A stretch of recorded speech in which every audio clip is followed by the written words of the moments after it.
मैं आपसे एक सवाल करता हूँ कि आप 24 घंटे में से कितने घंटे पूरे फोकस के साथ पढ़ पाते हो या फिर किसी काम को कर पाते हो। आधा घंटा, 1 घंटा, 2 घंटा, 3 घंटा, कितना घंटा। एक सर्वे हुआ, उसमें कुछ स्टूडेंट को घड़ी पकड़ा दी गई और किसी एक काम को पूरे फोकस के साथ करने को कहा गया तो एवरेज टाइम ड्यूरेशन निकल कर आए 25 मिनट। लोग 25 मिनट तक ही पूरे फोकस के साथ पढ़ पा रहे थे या फिर काम कर पा रहे थे। आप 6 से 7 घंटा पढ़ते हो बट आप उतना आउटकम नहीं निकाल पाते हो जितना आपने समय दिया था। आप 6 से 7 घंटा पढ़ते तो हो बट आप कुछ भी याद नहीं रख पाते हो। आपको ऐसा लगने लगता है कि आप इस 6 से 7 घंटे में कुछ भी नहीं सीखा। बट कुछ टॉपर स्टूडेंट होते हैं जो मात्र 2 से 3 घंटा पढ़ करके बहुत कुछ आउटकम ले लेते हैं और आप उन्हीं चीजों को याद करने के लिए 10-10 घंटे बर्बाद कर देते हो। बट डोंट वरी, आज की इस वीडियो को बनाने का हमारा मकसद यही है कि आप 10 घंटे की पढ़ाई को 3 घंटे में ही निचोड़ लो और टॉपर बन जाओ। क्योंकि आज मैं आपको 3 ऐसे टेक्निक बताने वाला हूँ जिससे आप भी चीजों को जल्दी याद रख पाओगे। और हाँ, वीडियो अच्छी लगी तो वीडियो को लाइक करना और चैनल को सब्सक्राइब करना ना भूलें।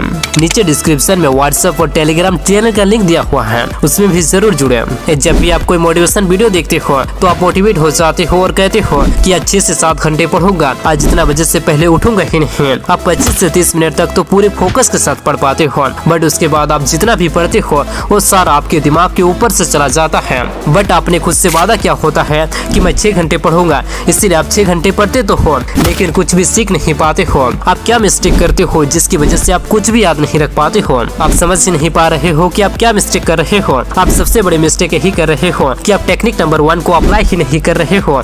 आप कहोगे कि ये टेक्निक नंबर 1 क्या है। टेक्निक नंबर 1 है पोमोड्रोमो टेक्निक। इस टेक्निक में 25 मिनट के बाद आपको ब्रेक लेना होता है। आप जब भी पढ़ते हो तो आप 25 मिनट तक ही फोकस के साथ पढ़ पाते हो और उसके बाद आपका फोकस टूट जाता है। जब भी आपका फोकस टूटता है तो आप 5 मिनट का ब्रेक लो, फिर उसके बाद 25 मिनट फिर पढ़ो। टॉपर स्टूडेंट यही टेक्निक का यूज करके 10 घंटे की पढ़ाई को 3 घंटे में ही कंप्लीट कर लेते हैं। दूसरा टेक्निक है SQ2RS। इस टेक्निक का यूज करके एक टॉपर स्टूडेंट कम समय में ज्यादा चीजों को याद रख पाता है। एस यानी कि स्किमिंग। सीधा किसी टॉपिक को याद करने मत लग जाओ, पहले उसकी स्किमिंग करो। स्किमिंग यानी कि किसी चीज को ऊपर ऊपर से पढ़ो, एकदम से ही याद करने की कोशिश मत करो। जो आपको इम्पोर्टेंट लग रहा है उसको फोकस के साथ पढ़ो। अब आते हैं क्यू पे। क्यू यानी कि क्वेश्चन। अब जिस भी टॉपिक को पढ़े या फिर जिस भी चैप्टर को पढ़े उससे क्वेश्चन बनाओ कि क्या क्या क्वेश्चन बन सकता है वो देखो। अब आते हैं आर पे। आर यानी कि रीड। अब आप कंफर्टेबल हो गए हो, आपको पता है कि इसके अंदर क्या क्या है और आपके पास कुछ सवाल है जिसको आपको जवाब ढूंढने हैं